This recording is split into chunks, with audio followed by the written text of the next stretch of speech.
Si je disais que tout est rose, c'est que ce ne serait plus l'entrepreneuriat. Les principales difficultés sont au niveau du mindset des personnes avec lesquelles nous travaillons. Ça, c'est la première difficulté pour moi. Parce que c'est difficile de trouver des personnes qui veulent travailler pour gagner sur le long terme. C'est presque impossible à trouver. C'est difficile de trouver ce type de ressources humaines. Quand vous avez des personnes, ils veulent gagner directement, ils veulent avoir quelque chose que vous devez donner rapidement. Ils ne se rendent pas suffisamment compte qu'il y a un travail qu'on peut faire pour pouvoir créer une certaine architecture qui plus tard pourra rapporter encore plus. Donc ça, c'est une difficulté qu'on a. On n'a pas les milliards pour pouvoir payer 800 000 à quelqu'un chaque mois et l'avoir là de façon permanente. C'est pour ça que la plupart des personnes qui travaillent pour nous le travaillent à temps ponctuel. La deuxième difficulté qu'on a, c'est de pouvoir mettre sur pied des systèmes de management intelligents grâce aux nouvelles technologies de l'information et de la communication. On n'a pas la possibilité de recruter des personnes qui sont des experts dans le domaine parce que ça nous rapporterait, ça nous coûterait très cher. Donc on est obligé de le développer nous-mêmes des principes d'automatisme en interne. La troisième difficulté qu'on a, c'est administrative. Ça, vraiment, si je parle de difficulté sans en parler, c'est que je suis en train de faire la philosophie. Donc, c'est parfois très compliqué d'avoir accès à certains documents, de pouvoir légaliser un certain nombre de choses, de pouvoir avoir accès à certaines autorisations. Parfois, c'est très compliqué. On essaye de se battre comme on peut, on essaye de pouvoir mettre sur pied un système relationnel qui nous permet facilement d'atteindre certains représentants ou encore certaines autorités, mais c'est assez compliqué.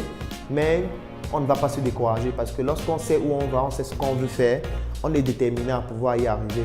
Et la dernière difficulté, c'est la difficulté qui est liée au financement, aux capitaux. Parce que vous allez vous rendre compte qu'au Cameroun, il n'y a pas de banque d'investissement. Toutes les banques sont des banques commerciales qui sont là pour faire du commerce. Parce que quand vous savez commercial, c'est le commerce. Il n'y a pas autre chose à faire. Et quand vous êtes un jeune qui n'a pas de titre foncier, qui n'a pas de maison, qui n'a pas de terrain, qui n'a pas de villa et qui ne peut donc pas donner une garantie pour avoir accès à des financements assez élevés, ça devient compliqué quand on veut passer à une autre échelle.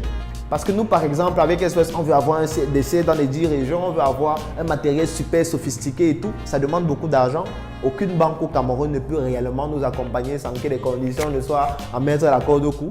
C'est la raison pour laquelle on essaie de travailler en collaboration, on essaie de fédérer nos efforts entre nous déjà les startups, entre des personnes qui sont des financiers indépendants. Ce sont des personnes peut-être qui ont des moyens, qui parfois ne savent pas comment, dans quelle activité ils peuvent placer ces moyens-là. Nous, on va dans la recherche de ces personnes-là, on leur présente nos projets, on leur fait comprendre qu'ils gagneraient à pouvoir nous rejoindre dans l'aventure. Mais on se rend compte assez régulièrement parce que la plupart des fois, soit on est invité aux mêmes événements, soit parce qu'on travaille en collaboration. Par exemple, Olivier, nous on travaille en collaboration, donc on se rencontre assez régulièrement. Et c'est quelque chose qui nous manque aussi chez nous, c'est que les gens veulent réussir seuls. Et c'est assez fatal. Et c'est une autre difficulté. Parce que chacun veut dire que je suis le héros. C'est moi qui vais sauver l'Afrique. Les autres, ce qu'ils font, c'est du n'importe quoi. Moi, j'ai la solution, les autres, c'est les connards. Et c'est parfois dommage de constater que parfois, ce sont même des aînés qui pensent comme ça. On n'arrive pas suffisamment à comprendre que nous sommes tous des ignorants, mais on n'ignore pas tous la même chose. On n'arrive pas à comprendre que nous sommes tous des pièces d'un puzzle. Il faut qu'on se mette ensemble pour former la magnifique image qui doit être celle de notre pays, qui est l'Afrique, parce que le Cameroun n'est que notre quartier. Donc, moi, j'essaye de faire cette démarche-là, de me rapprocher des autres, de développer ce qu'on appelle l'humilité intellectuelle. Ça veut dire qu'on a toujours à apprendre de quelqu'un d'autre, qu'il soit grand, qu'il soit petit, qu'il ait fait des études ou pas. C'est pour ça que le slogan de Startup Academy, c'est l'art d'innover sans diplôme. Parce qu'on a souvent l'impression que si on a trop fréquenté, on est intelligent. Non, en fait, un diplôme n'est qu'une présomption de connaissance et de compétence. Ça ne veut pas dire que vous avez la consistance intellectuelle qui va avec. Donc, chaque fois, c'est pour ça qu'on a créé à la startup ce qu'on appelle des talks d'autodéfense intellectuelle. Et le nom n'est pas monsieur au hasard, où on invite des personnes qui sont des non-name parfois, qui viennent nous parler de ce qu'ils font, qui nous parlent de leur expérience. Et nous, on en apprend tous les jours. Il y a des personnes qui sont excellentes dans notre pays. Et les gens ne réalisent pas suffisamment ça. Ils ont juste besoin d'une plateforme où ils peuvent s'exprimer, où ils peuvent dire ce qu'ils savent faire. Et on capitalise dessus pour faire du networking et travailler ensemble. Donc voilà une difficulté. Il n'y a pas une plateforme officielle, mais on se rencontre assez régulièrement.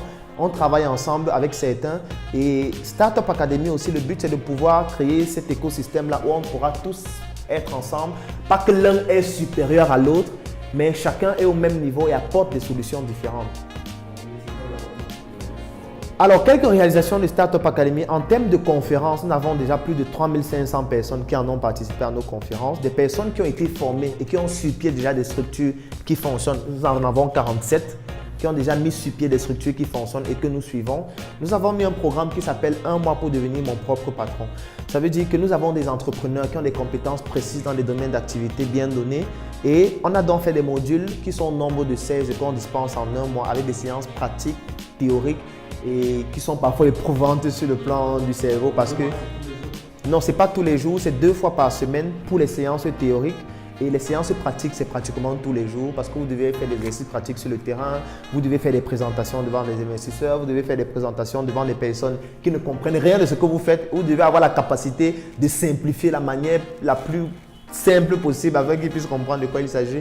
Ça permet de développer votre confiance en vous, de savoir comment s'exprimer en public et de pouvoir maîtriser votre projet parce que vous devez pouvoir bien le véhiculer. Et c'est gratuit, c'est ouvert à tout le monde? Alors, la formation, les talks que nous organisons sont totalement gratuits. Ça veut dire que si vous avez quelque chose, si vous avez une compétence que vous semblez être pertinente, vous nous contactez, nous on vous programme un talk, vous venez partager ça avec nous et vous pouvez avoir accès à toutes ces personnes qui sont là, qui sont des potentiels clients et même des potentiels investisseurs. Par contre, les conférences et les formations sont payantes parce que vous imaginez, on déplace quand même des formateurs, des personnes qui ont une certaine expertise, qui ont un certain calendrier qui n'est pas facile. Pour pouvoir les réunir là, il faut quand même leur donner un jus. Donc, les conférences coûtent 10 000 francs et en général prennent toute une journée, mais la formation qui dure 1 mois, elle coûte 100 000 francs. C'est quoi les thématiques des conférences? Alors, les thématiques des conférences sont assez particulières. Il y a des thématiques, par exemple, comment créer une entreprise sans financement. C'est une thématique qui parfois étonne les gens, mais comment c'est possible de créer une entreprise sans financement? Et on ne comprend pas suffisamment que financement ne veut pas dire sans argent. Voilà, donc ce sont des nuances à pouvoir faire où on apprend aux gens comme le digital par exemple, comment gagner de l'argent grâce à Internet, comment fabriquer des peintures, comment créer sa propre marque de cosmétiques, comment fabriquer des savons. Donc, ce sont des choses qui sont parfois très simples, mais qui peuvent être très utiles si on maîtrise l'enjeu et si on sait utiliser ça pour développer une petite industrie par exemple. Alors, l'objectif de Startup Academy, je vais commencer par Startup Academy, c'est de pouvoir créer des centres d'intelligence. Je vais m'appeler ça comme ça. Ça veut dire d'avoir des sièges dans toutes les 10 régions du Cameroun et des représentations dans les pays d'Afrique où on pourra avoir ces jeunes-là qui vont venir, qui vont s'auto-instruire d'une certaine connaissance qui est différente de celle qui est enseignée à l'école et qui prend en considération des aspects qui rendent beaucoup plus compétitifs sur le plan de l'entrepreneuriat et devenir maintenant une société d'investissement qui aura des investissements dans tout le monde entier. Parce qu'on ne peut pas être seulement là à pleurer quand on veut les investissements, on veut que les Américains viennent. Non, il faudrait aussi que nous puissions investir dans ces pays. Et pour ça, il faut qu'on soit puissant.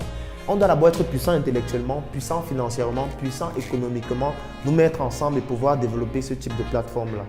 Pour SOS Médecins Cameroun, le but c'est de créer un réseau de médecins urgentistes qui pourront intervenir dans toutes les 10 régions du Cameroun en temps réel lorsque vous passez un coup de fil.